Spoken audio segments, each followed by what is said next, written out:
Hey guys, welcome to True Story About Infidelity. Today, we're going to explore a true story where secrets, betrayals, and emotions are intertwined. Don't forget to prepare yourself mentally, because what we're about to tell may surprise, empathize, or even make you think deeply. Let's get started. Husband discovers wife's affair. Her pregnancy by lover and plots.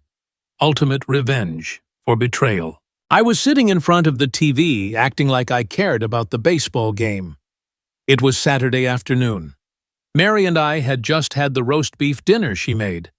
As she was cleaning up the dishes, I was watching the game, but only part of the time. Whenever she wasn't looking my way, I found myself watching her. Mary is quite attractive, not necessarily stunning, but definitely easy on the eyes. Her main feature is her curvy figure, tall with light brown hair that falls to her shoulders. Her big brown eyes have a way of looking at you that can really make you feel something. She definitely has that effect on me. We've been married for 7 years now and have 2 lovely daughters, Emma, who's 5, and Olivia, who's 4. Since we both work full-time jobs, my mom looks after the girls during the day, and either Mary or I pick them up from her place after work. After Olivia was born, I had a vasectomy because we felt 2 kids were plenty for us. But right now, I wasn't thinking about our daughters, even though they were playing quietly in their room. No, I was concerned about the changes I'd been seeing in Mary over the past few months. These changes, like her new way of dressing and spending more time at work, might not seem like a big deal individually, but altogether, they were starting to worry me. Her behavior at home had changed too. It felt like something was on her mind.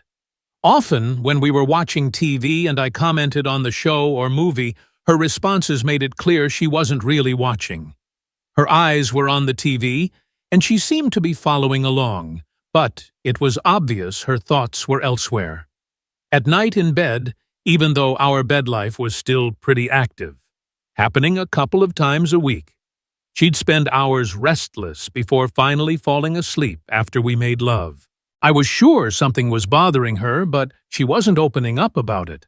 I thought it wouldn't be smart to directly ask her what was on her mind, fearing it might make her pull away more. I hoped she'd come forward on her own when she was ready. We used to share everything and talk openly, so why was she keeping things to herself this time? Mary was a fantastic cook and loved experimenting with new recipes for me. She'd spent a lot of time online searching for culinary inspirations and chatting with other food enthusiasts for fresh ideas and recipes. I even knew the nickname she used online, Jenny, a name her dad used to call her, because I saw it when I walked past her using the computer. She chatted nearly every night in a food-focused chat room, but I sensed they discussed more than just recipes. Watching her clear the table one evening, an idea suddenly struck me. Why couldn't I just hop on my laptop and sneak into that cooking chat room under a fake name to see what they were chatting about? I thought about pretending to be someone else and talking to her without her knowing it was me. But after giving it more thought, I felt it was wrong. And I couldn't bring myself to do it, especially because of the risk of her catching me spying. A week went by, and nothing changed. Mary was still distant, hardly noticing our daughters. When they tried to get her attention at home, I realized I needed to take action. That's when I decided to go ahead and spy on her chat conversation. The next day at work, I signed up on the same chat platform she used with the username NewMom. I picked that name to make it clear I was pretending to be a woman, thinking it would make the others more comfortable with me there. Mary usually joined her chat room around 8 p.m. after we'd put our daughters to bed, so on that Tuesday night, I was all set to join her. As soon as I noticed her heading to the small room by the bathroom where her computer was, I stood up and told her I was going downstairs to my office to catch up on some work. She acknowledged with a nod, and I quickly made my way to my home office. Within minutes, I logged into the cooking chat room and waited for her username to show up. There were 5 other women already there, chatting about how to make the perfect cheesecake. 5 minutes passed, and I was still looking out for my wife's username at the bottom of the screen. Then one of the women messaged me, asking if I had any unique cheesecake recipes. I had no clue about baking, so I escaped the awkward moment by saying I hadn't baked one before and was there to learn from those who knew how. Right as I finished typing, Jenny popped up as the newest participant in the chat. Everyone, including Jenny, started giving me advice on baking cheesecakes, like which cheese to use and the amount needed. Before long, the chat room grew to about 12 people, all trying to chat, making it hard to keep up with the conversation. I asked Jenny to email me her cheesecake recipe, so I gave her a newly made Hotmail address specifically for this reason. The next day at work, I found an email from Jenny with the recipe. I was excited because I now had her email address, which was completely new to me. I was surprised because my wife had never kept anything from me before. I felt guilty for the rest of the day, knowing she must never find out that new mom was actually me, her husband. The next day, I emailed her back, saying I tried the recipe, the cake was fantastic, and my husband loved it. Soon, we started emailing back and forth, and then began chatting outside the cooking chat room. We added each other as friends on the chat site, allowing us to talk anytime without needing to be in the cooking section. Meanwhile, Mary's behavior at home and towards me got worse over the next 2 weeks. Our intimate life suffered, dropping to just once a week, and it was clear she wasn't enjoying it like before. It felt as though she was just going through the motions, mainly staying in one position and not participating much. Despite this, we kept writing and chatting, and I started to feel less guilty about it. I realized I needed to figure out what was happening to try and save our marriage. It felt like our relationship was headed in a bad direction because she was becoming increasingly distant from me and our kids. Our intimate life was also declining in quality and frequency. It seemed like her focus on us was taking a back seat to something else on her mind. She was still a dedicated mom, and I knew she'd do anything for our family. But clearly, something was troubling her deeply, and I needed to discover what it was. I started to think she might be involved with someone else. I was willing to do whatever it took to uncover the truth. Hiring a private investigator was out of the question due to a lack of funds, and I couldn't spy on her at work since I knew little about her workplace or her colleagues. We both worked full-time, she at a large law firm and myself at a big bank, both of us sticking to similar schedules. So one night during our chat, I decided to get more personal with her. We had gotten comfortable with each other by this point, and it was time for me to start digging for information. I lied, saying my name was Lucy and that I lived in Florida. Right away, she mentioned her name was Mary and she lived in Ohio. Then she asked me, "Lucy, what do you do for work?" Mary replied she was a legal secretary handling contracts and legal paperwork for the lawyers at her firm and asked about my job. Caught off guard, I quickly made up that I'm currently not working because I'm on maternity leave, but I'll be returning to work in a couple of weeks as a bank teller. Mary then shared, "Oh, my husband also works at a bank. His name is James, and he's a programmer there. What's your husband's name?" This was going better than I expected. Mary was sharing information that I already knew to be true, and I was eager to ask her more personal questions. I replied, "His name is Michael, and he's in insurance sales." After that, we shifted the conversation to cooking and other topics. I didn't want to overdo it, so I planned to delve deeper into her personal life and job during our next chat. We didn't get to chat for the next 2 nights, and on the 3rd day, I emailed her, saying that my bank's manager called me in for an emergency, asking me to come back a week early from leave with extra pay and cash. I expressed my excitement and anxiety about returning to work. I had decided to tell Mary a fabricated story that I had an affair with a coworker at the bank. This plan was to make my wife feel comfortable sharing secrets with her new friend by confiding in her about a made-up affair I was having. I thought if she was unfaithful, she'd be more inclined to discuss it. At this point, Mary, you said in your email that returning to work scared you. Why, Lucy? I'm not sure I should share this, but you're my closest friend, so I will. I just hope you won't think less of me once you know what I've done, Mary. Everyone makes mistakes. We're only human. What happened? Did you steal from the bank, Lucy? No, it's not like that at all.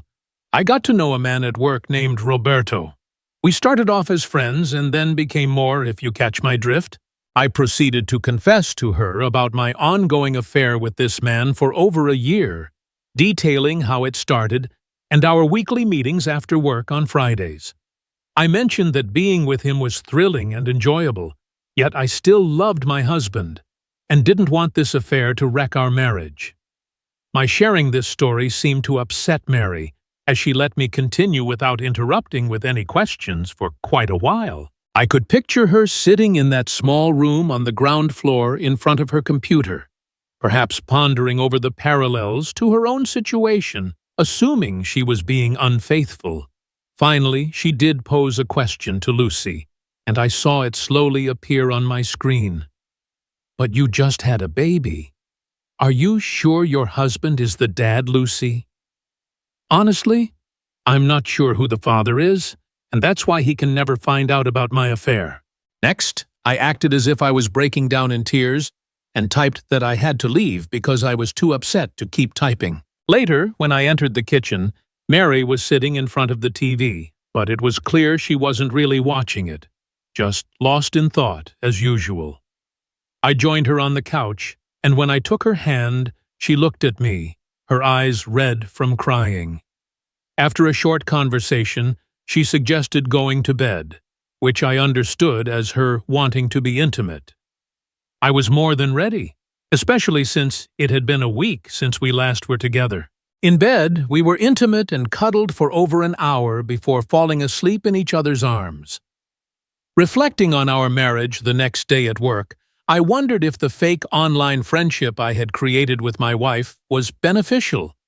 It did lead to us being intimate the night before, but I hadn't learned anything new from her. I figured I first needed to establish a trustful atmosphere so Mary would feel comfortable sharing secrets with her friend Lucy, especially now that she believed Lucy had a secret too. Mary and Lucy didn't communicate over the weekend, but on Monday, I emailed Mary from work, pretending to be excited about a conversation I had with Roberto, marking the first in 3 months. I was eager to share this with her. That evening, after the kids went to bed, I went to my office in the basement, logged onto my computer, and waited for Mary to come online for our chat. "I'm so happy to chat with you tonight.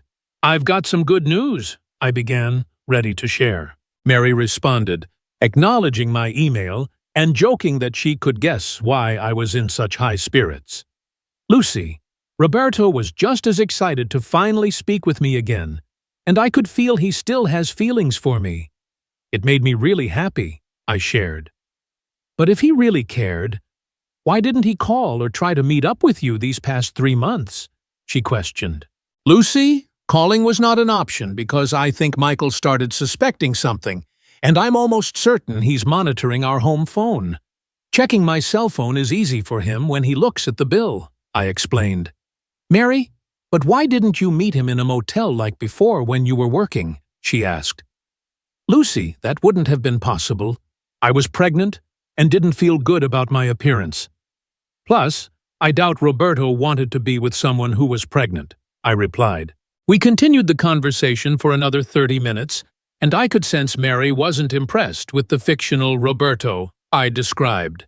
I aimed to highlight the negative aspects of infidelity by portraying Roberto as a narcissistic, stereotypical cheater.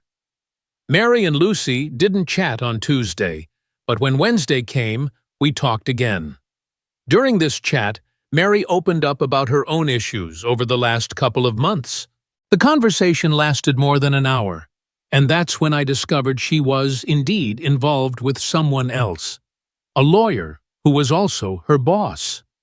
She revealed the man's name was John Smith, and he was a married lawyer with a child who also happened to be her boss.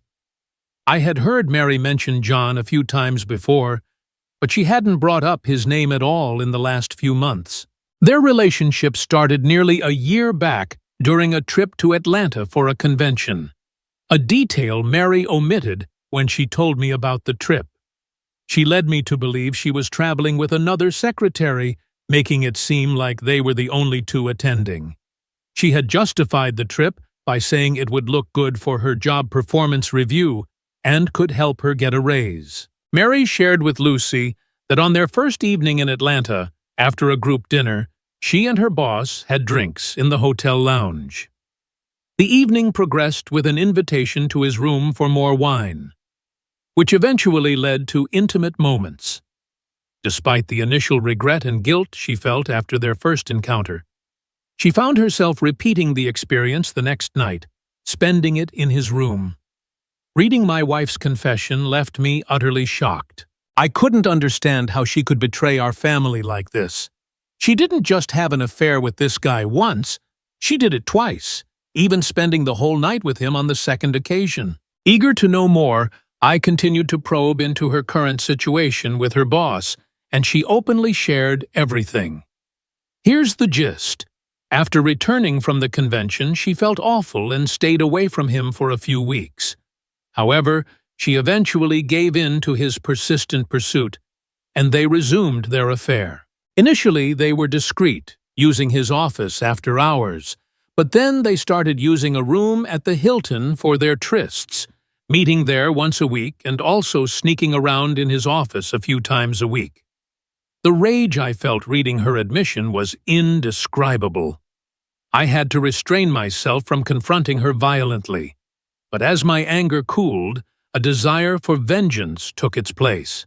It became clear my marriage was irreparable, and my only focus was on making her pay for the damage to our relationship. Then, posing as Lucy, I inquired if she had feelings for John Smith. Her response was immediate and unequivocal. She didn't love him. She professed her greater love for her husband, but admitted the physical connection with John was irresistible, likening it to an addiction. She confessed the affair had been going on for over a year, with their encounters happening 3 to 4 times a week, far more frequently than she was intimate with me. I remembered all the times I really wanted to be intimate with her, but she always had some reason to avoid it. However, from what she told Lucy, it seemed she was always willing and excited to be with him. She was sharing something with him that should have been exclusive to our relationship. I felt like I was paying the price while he enjoyed her without restraint. No wonder I had sensed a change in her behavior for a while. Thinking about it, I figured she might be planning to leave me for John. But, considering he was married with a kid, I wondered if he was truly in love with my wife, if he saw her as a better match, or if the thrill of the affair was what really appealed to him. After chatting with Mary for over an hour, I felt completely drained. There were still many questions left unanswered, but I needed time to process everything I had discovered. So I excused myself, saying the baby needed me, and promised we'd talk again in a day or two before saying goodbye. What should a man do when he finds out his life is falling apart? When he realizes his wife is not only his, but is also frequently involved with another man? When he hears from her that being with this man is addictively pleasurable, making it something she feels she can't give up? Sure, she claimed to love me more than anything, but how could I overlook the fact that she's repeatedly sharing herself with someone else? How is it possible for her to love our daughters and me while simultaneously betraying us? She was engulfed in a world of desire while I was trapped in my own world of suffering, agony, and neglect. I was determined to make her suffer for the damage she caused our family. The ultimate punishment I could think of was to take her daughters away from her. I planned to divorce her and fight to get full custody of our girls. For her, losing them would be the most devastating outcome. I could then relocate to a different state to make it harder for her to see them, turning her life into a nightmare. I also plan to inform John's wife about the affair and consider legal action against their workplace for contributing to the ruin of my marriage. But my first step was to gather evidence of her affair with John. Pretending everything was normal around her became incredibly hard after discovering the affair. However, she was too absorbed in her secret life to notice my despair. So, for Mary, life continued almost unchanged from the past year. It had been 2 days since she last communicated with Lucy. That morning, pretending to be Lucy, I emailed her to see if she'd be available to chat that evening. She responded affirmatively, planning to meet at their regular time. I had a list of questions ready for her, knowing her answers would hurt, but needing to understand her feelings for John and her future intentions. I was at my computer, ready to chat, before the kids were even asleep, and greeted her as soon as she logged in. "Lucy, I'm so relieved we're talking again. I've been reflecting on our last conversation non-stop," Mary said. "I hope my previous words didn't upset you too much, or make you think poorly of me, Lucy. Who am I to judge you? I've done things way worse than you. We're both just human, after all. Being able to talk to you about everything has really helped me. I don't have anyone else who gets what I'm going through. I usually share everything with my husband, but obviously, this topic is off limits. Laugh out loud. Do you think your husband has any clue about what's happening, Lucy?" "No, he doesn't suspect a thing.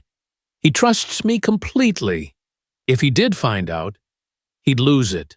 He can get pretty intense, and I don't want to set him off. You mentioned before that your husband got a vasectomy after your youngest was born. Aren't you scared that John could get you pregnant?" "I'm not worried about that because I've been on birth control pills for over a year, ever since things started with John." "You've got to be keeping those pills hidden, right? He can't know you're on them, Lucy." "Yes, they're stashed away safely. I have a 3-month supply hidden in a shoebox in my bedroom. I take my pill every morning while he's in the shower." I could sense my wife enjoyed sharing with her friend how she was managing to deceive me. She wasn't just betraying me. She seemed to take pleasure in making me look foolish. But I was gearing up to confront her with a major question. "Are you planning to leave your husband for John, Lucy?" "That's not going to happen. I truly love my husband, and I don't have feelings for John. The closeness with John is exciting, but it's just that there's no love. That's why I'm so torn. I want to keep seeing John, but I don't want my husband to find out." "You're trying to have the best of both worlds, huh? You really think your husband won't eventually find out?" He won't. John and I are very cautious. Plus, John has his own marriage to worry about. He'd be in big trouble if his wife discovered our affair." "Is John better in bed than your husband? Is he larger?" "My husband is a great lover, but John is, well, he's different. The thrill and risk of getting caught enhance it for me. And yes, John is slightly larger, but it doesn't really change things. With my husband, it's making love, but with John, it's just closeness. Do you get what I'm saying?" I was appalled at how lightly my wife was discussing her affair, treating it almost like a casual game. I needed to find out if she understood the pain and harm she was causing our daughters and me. Risking the dynamic with Lucy, I pressed, "Aren't you neglecting your husband? He must be feeling left out because of your affair, right?" After a long silence, she finally responded. Perhaps my wife hadn't considered how her actions were impacting me. "We still have intimate moments. It's less frequent, but I don't think he minds. He loves me deeply.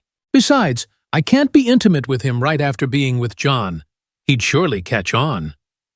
Aren't you worried he might seek affection elsewhere, given the lack of attention at home, Lucy?" "I hadn't thought of it like that. Now you've got me worried." I didn't mean to frighten you, but it's something to consider." Our conversation shifted to other topics before wrapping up. Near the end, my wife excitedly told Lucy about a planned trip to Atlanta with John in a few weeks, a trip she hadn't mentioned to me. That night, both of us struggled to fall asleep. I chose not to make a move on my wife that night, and she didn't seem interested either.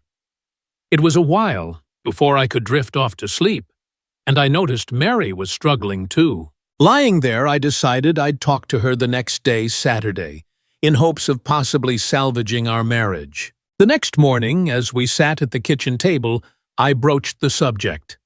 "Mary, have you realized our intimacy has really dropped off these past few months? We went from being close several times a week to hardly once. It's been nearly 2 weeks since we've been together. What's going on? Are you seeing someone else?" She paused, her fork mid-air, clearly taken aback by my blunt question. This was a first in our 7 years of marriage. "You're really bold to confront me like this," she replied. Mary usually calls me Jim, but resorting to James means she's upset or trying to emphasize her point. Her look was one of intense annoyance. "How can you question my loyalty after all these years? I've been juggling work and home, and it's natural for our physical relationship to cool off a bit over time. I think it's unfair for you to even suggest such a thing." "I'm not accusing you outright, Mary, but you've changed significantly this past year. Even our daughters feel it. They hardly come to you with their issues anymore. They come to me." Her reaction grew even more furious. At that moment, I realized it was futile to try and discuss our issues any further. We only have 24 hours each day, and I can't always be there to tend to every need of our kids. It's only right that you pitch in too. It was obvious from her sudden change in expression that she hadn't fully considered her words before speaking. Referring to her own children as burdens isn't something a caring mother would do. She seemed to realize her mistake shortly after, but the damage was done. She couldn't unsay what was said. Her facial expression shifted from anger to distress, and she quickly left for her bedroom. It became clear to me that any attempt at conversation was futile. Often, people resort to tears to escape a conversation that's not going their way. So I let the issue drop for the time being. That Saturday afternoon, Mary went out shopping, a routine for her each week. I suspected she was probably looking for something new to wear for her trip with John to Atlanta. With her out and the kids preoccupied in their room, I decided to search our bedroom for her birth control pills. It took me about 15 minutes, but I found them in her closet, just as she had described to Lucy, hidden in a shoebox with a pair of shoes. The pills were in a plastic case, and there were 2 more sealed packs in the box, indicating she had been on them for a year, likely starting around the time her affair with John began. Knowing I had a vasectomy, she would have no explanation for a pregnancy other than admitting to the affair. A mix of sadness, anger, and pity washed over me at that moment. She wasn't the loving wife I had married 7 years ago. Where had the woman gone who used to care so deeply for me? It felt like I had lost her forever. Holding the pill dispenser, I pondered the future of our family and what this meant for our daughters. I now realized that my marriage had come to an end. Yet I was certain I couldn't let my daughters stay under her sole care. Tears overwhelmed me as I sat on our bed, clutching the open pill case. Despair soon took over my sadness, followed by a strong desire for revenge against both my wife and her lover. While sitting there, teary-eyed and upset, a plan started forming in my head. It was a harmful scheme, far removed from anything a kind-hearted person would consider, but my heart no longer had space for mercy or forgiveness. Bitterness and anger had consumed me. I carefully removed a pill from the case, then took my daughters over to my mother's place before heading to a pharmacy. I spent half an hour scanning the shelves for exactly what I needed, and ended up choosing two types of white round pills similar in size to my wife's birth control pills. The label on one bottle indicated the pills were for liver issues, while the other was baby aspirin. After purchasing them, I compared these new pills with one from my wife's pack at home. The baby aspirin pill fit perfectly into the dispenser, albeit being slightly thicker. I proceeded to replace all the pills in the current pack with the ones I had bought. After putting everything back in place, I went to pick up my daughters. I hoped they wouldn't mention the visit to their grandmothers when my wife got home, but I had already thought of an excuse for why they were there, just in case. Life continued, and the next Tuesday, Mary mentioned she'd be going to another conference in Atlanta for a couple of days, tagging along with a secretary from her office, though she didn't specify who. While she was away, she didn't call us even once. Despite her absence, our daughters didn't seem to miss her, but I did. The day after she left, I used a payphone to call her workplace, asking for John Smith, only to learn he was also out of town, expected back the next week. I had no doubts about where he was, likely with Mary. Upon her return, Mary greeted me with a hug right away. That evening, after putting our daughters to bed, she led me to our bedroom, and we were intimate for nearly 2 hours. I wondered if her actions were an attempt to compensate for not calling, or if she felt guilty for her time with John. Maybe she was trying to make amends for her earlier harsh words about our daughters by connecting with me physically. It seemed she was trying to mend our relationship by offering herself to me, treating intimacy as a favor rather than a shared aspect of our marriage. Over the last year, it felt like John had become her priority, sidelining me in her life, though she might not have fully realized the extent of her actions. Her behavior made me feel like a second option compared to John. Despite everything, I deeply enjoyed being close to her that night. It felt rejuvenating, like a much-needed breath of fresh air for me. Being intimate with Mary was always amazing, and despite my love for her, I was still set on getting back at her somehow. Mary and my fictional persona, Lucy, kept up their bi-weekly conversations. During these talks, I pretended to rekindle a relationship with an imaginary Roberto, sharing fabricated stories of our encounters to provoke Mary into revealing her own experiences with John. This strategy was my way of uncovering what she was up to with her affair. Shockingly, I found out she was doing things with John she'd never done with me, leaving me heartbroken. Her actions contradicted her claims of loving me more than anything. I couldn't understand how she could profess such love while treating me with growing neglect and indifference. Despite altering her birth control pills, I continued to monitor the stash to see if she was still using them, noting a daily decrease. Once she used up a dispenser, I would swap out the pills in the new one she started. A few weeks later, I noticed a change in Mary. She became more attentive to me and our daughters, showing more warmth and presence at home. However, about 2 weeks post her trip to Atlanta, she came home visibly troubled one afternoon. When I inquired about her distress, she burst into tears and retreated to her room. Although I had suspicions about the cause of her upset, finding out she hadn't taken her birth control for the last 2 days confirmed it. Mary was pregnant, which is why she stopped taking her daily birth control pill. As soon as I could, I swapped the aspirin I had placed in the dispenser with the real birth control pills I had stored in my office. I did this just in case she tried to return the pills, complaining they didn't work as expected. Things were starting to escalate, and I anticipated that it wouldn't be long before the consequences of her 15-month affair began to severely impact her. The brief moments of joy she found in her lover's arms were not worth the upcoming anguish and distress. Despite my attempts to get her to talk about what was troubling her, she wouldn't confess to her affair or her pregnancy. Even if she had come clean then, I still would have pursued a divorce and fought for sole custody of our daughters, but it would have stopped my quest for revenge right there.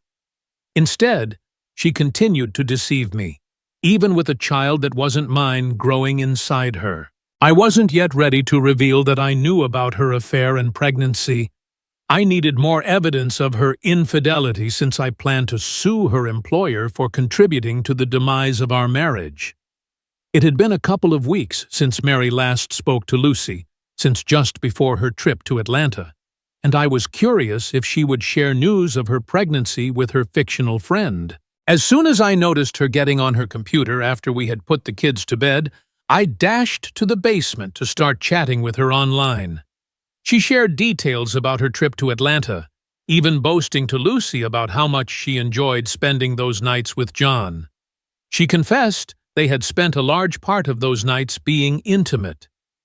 On a whim, I questioned her willingness to leave her husband for John. To my surprise, my wife insisted she would never leave me because she loved me.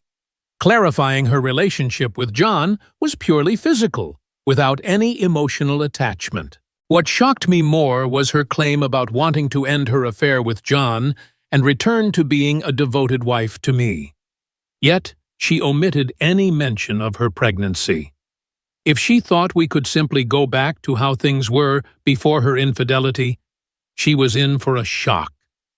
For over a year, she had been intimately involved with John, denying me the affection that was supposed to be mine by right. Then, on a Friday evening, she confessed to Lucy that she was expecting John's child and they intended to visit a private clinic for an abortion. She detailed their plan to travel to a clinic in Red River in 2 weeks, aiming to stay there for a few days post-procedure for recovery. I documented everything she said to use it against her later. The next day, I took time off work to drive to Red River, an hour away. Posing as Mary's husband, I confirmed her appointment at the clinic for the abortion on the 14th. I obtained written confirmation, complete with the clinic stamp, and also learned the name of the doctor scheduled to perform the procedure, Dr. Robert Miller. A week later, as we were all seated for a meal, Mary told me she needed to go to another important conference in Atlanta, staying away for 2 more nights. She also mentioned this would be her final work-related trip. I wasn't exactly thrilled, aware of the real reason for her travel, and she seemed surprised by my lackluster reaction to her announcement. I was already aware her affair was winding down, which likely explained her decision to stop attending these conferences. However, by this point, it was far too late for any chance of reconciliation from my side. I took Wednesday, the 14th, off, and watched Mary leave early that morning. She kissed me goodbye and headed to the airport in her Toyota, planning to leave it there and proceed with John to Red River. After she left, I drove to Red River myself, parking outside the clinic with a clear view of its entrance. When they arrived, I managed to capture clear photos of them entering the clinic together. After making sure they were inside, I left to avoid being spotted. By the afternoon of the 16th, I was already home, having secretly taken 2 weeks off from work. Mary came home looking worn and surprised to find me there so early. By then, I had everything in place. On the day Mary headed for Red River, I had met with my lawyer and later visited the firm where Mary worked to speak with William Ross, the firm's president. I laid out the entire situation to him, detailing my wife's affair with John Smith, including her pregnancy and their trip to a clinic in Red River for an abortion. I mentioned my plans to divorce her and sue both John for ruining our marriage and the firm for not upholding professional boundaries between bosses and employees. I emphasized my readiness to take this matter to court, armed with solid evidence, including photos of John and my wife at the clinic. Understanding the potential for negative publicity towards the firm, he requested a day to consult with his team. They conducted their due diligence, questioning other secretaries and verifying my claims. After discussions, we reached an agreement for a settlement of $500,000 to avoid suing the firm. Additionally, John and my wife were to be terminated from their positions. However, considering my wife's role as the mother of our children and not wanting her to struggle financially or rely on welfare, I negotiated for her to receive her salary for another year and have her counseling and healthcare costs covered for the next 5 years. We came to an agreement, and after extensive talks between my lawyer and theirs, the necessary documents were drafted and signed by me. Then, a check was issued to my lawyer, dated for after the completion of my divorce, to ensure my wife couldn't claim any of it. I was ready to confront Mary, having already arranged for divorce papers and a restraining order to prevent her from coming near our home or daughters during the divorce proceedings. In a letter included with the divorce paperwork, I warned her that if she contested the divorce terms, I'd pursue full custody of our daughters in court, ensuring she'd lose any access to them. When Mary returned home the next day, unaware of her impending divorce and job loss until possibly Monday, I was there to meet her. She was caught off guard by my presence in the early afternoon. "James, why are you home already? And why didn't you pick up the girls first?" I explained I took the day off because we needed to talk, which is why I hadn't picked up our daughters from my mother's yet. "What's so urgent that you needed to take the day off?" she asked. I told her about discovering something a few weeks back while fixing a light in our walk-in closet, leading to a box falling and revealing its contents. I then presented the shoebox with the birth control dispensers to her on the living room table, asking for an explanation. The overnight bag she was carrying dropped to the floor as her face turned pale, briefly showing a look of shock before it quickly changed. Suddenly, she cried out in panic, "Oh God! Oh God! No, this can't be happening." She had to sit on the couch arm because her legs couldn't hold her up anymore, her body rocking back and forth. Sitting there, covering her face with her hands, she looked truly pitiful. "So, my loyal wife, I continued, "can you explain these pills? Why are you scared of getting pregnant when you know I had a vasectomy after our second child? Unless, of course, you've been unfaithful." "James, listen, please. I can explain. You're making this seem much worse than it is. Just hear me out," she begged, her face full of worry and fear, lips quivering and hands shaking, her eyes watery and begging. Despite her pleas, I continued to confront her about her cheating. "You've been unfaithful for who knows how long, and now you think you can just explain away all the deceit?" "I don't love him, James. It's over. I've always loved you. We need to talk. There has to be a way to fix this," she pleaded, tears staining her blouse, her eyes red and swollen from the stress and emotion she was under. "How can you claim to love me when you've been having an affair? You've broken our marriage vows, betrayed me and our daughters. I'll tell you everything. I hope you can understand, James. This happened out of the blue, and there was never any love involved. Yes, we definitely need to talk.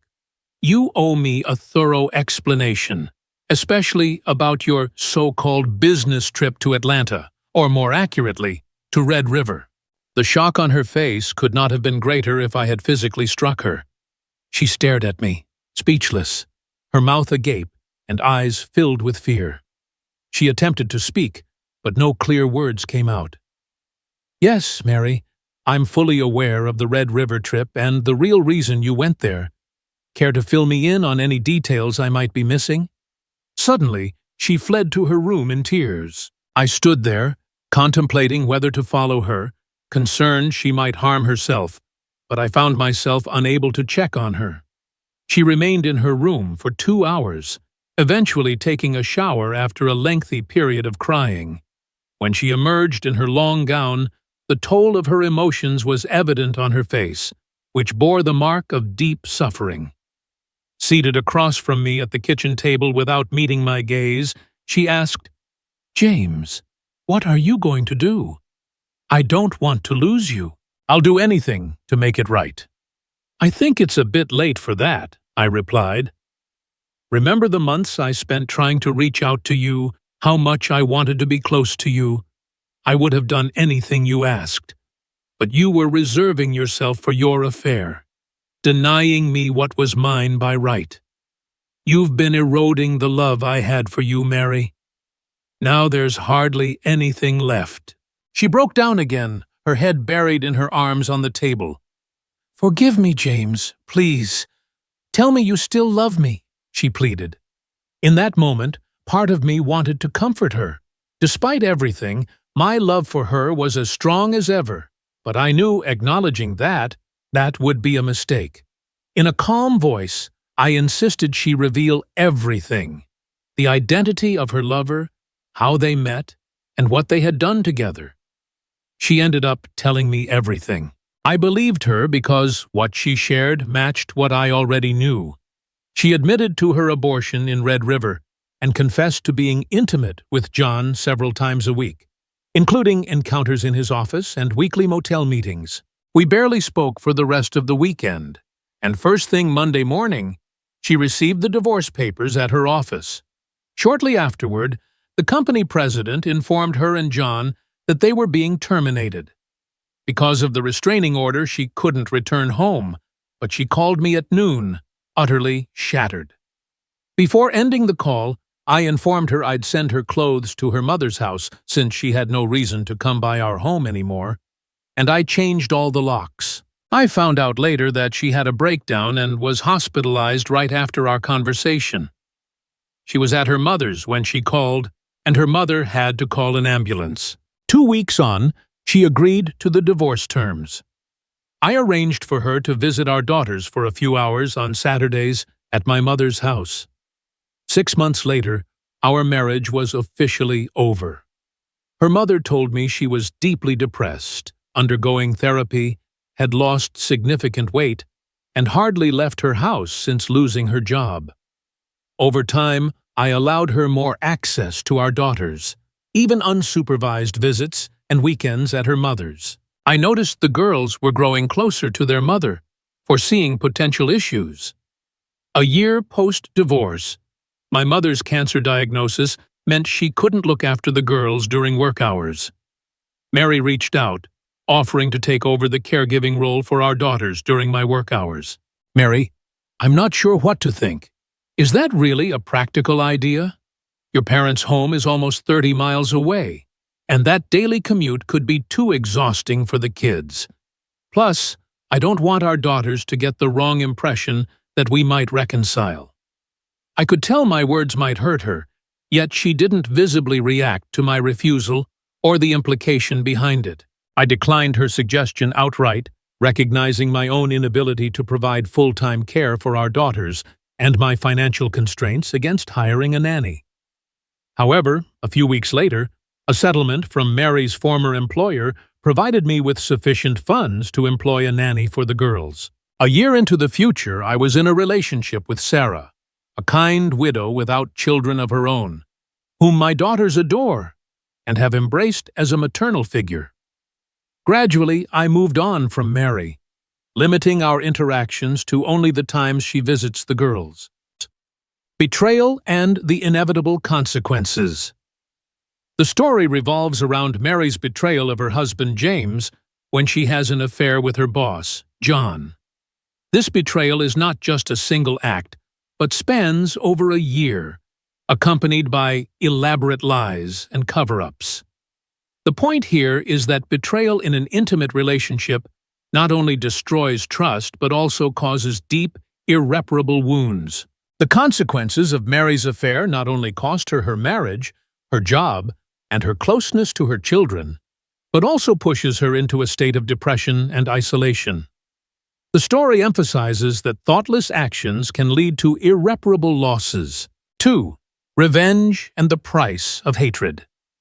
James, after discovering the truth, does not choose forgiveness or dialogue to save the marriage, but instead plans revenge meticulously and ruthlessly. He changed Mary's birth control pills to get her pregnant, gathered evidence to sue her company, and eventually took away her custody of her children and her career. The point here is that revenge, while it may feel satisfying at first, does not truly heal the pain, but only deepens the cycle of pain and loss. James achieves his goal of making Mary pay, but he also has to live with his own emotional trauma and the responsibility of raising 2 children in a broken family. Love and inner conflict. Mary repeatedly asserts that she loves James and has no feelings for John, that her relationship with John is just a physical attraction. However, her actions contradict those words, as she maintains an affair for a long time and even gets pregnant with her lover. The point here is that love is not based on words or temporary feelings, but needs to be consistent in action. Mary's internal conflict, her desire to keep her family together, and the excitement of her affair, ultimately leads to her losing everything. It questions the true value of love and responsibility in a relationship. 4. Impact on children and family. Although the story focuses on the relationship between James and Mary, her 2 daughters, Emma and Olivia, are indirect victims of the breakup. Mary becomes increasingly distant from her children during the affair, and after the divorce, she loses primary custody, seeing them only during limited hours. James, despite gaining custody, is faced with raising them alone while dealing with his own grief. The point here is that parents' decisions not only affect them, but also leave a lasting mark on their children, even if they may not have been directly involved in the conflict. 5. Disconnection and lack of communication. One of the reasons for this tragedy is the lack of communication between James and Mary.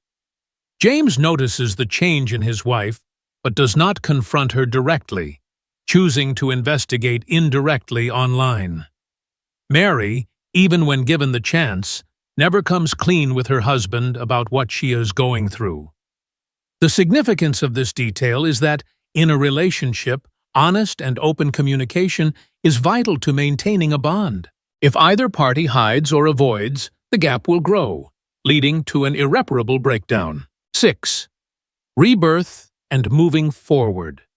At the end of the story, James finds a new beginning with Sarah, another woman, while Mary struggles with the consequences of her actions. The significance here is that life goes on after trauma, but how each person deals with it will shape their future. James chooses to move on, rebuilding his life with someone new, while Mary is trapped in regret and loss. This reflects that the ability to overcome adversity depends on how each person deals with their own mistakes and those of others. Conclusion. The story is not only a story of betrayal and revenge, but also a warning about the importance of honesty, trust, and responsibility in marriage. It raises ethical questions. Does revenge truly bring justice, or does it only increase pain? At the same time, it also depicts the complexity of human emotions, when love, hurt, and hatred intertwine, leading to undesirable outcomes. The ultimate meaning may be a reminder that in relationships, protecting what is most important requires honesty and courage to face the truth, rather than avoidance or retaliation. If you want me to delve deeper into a particular aspect or relate the story to a certain topic, let me know.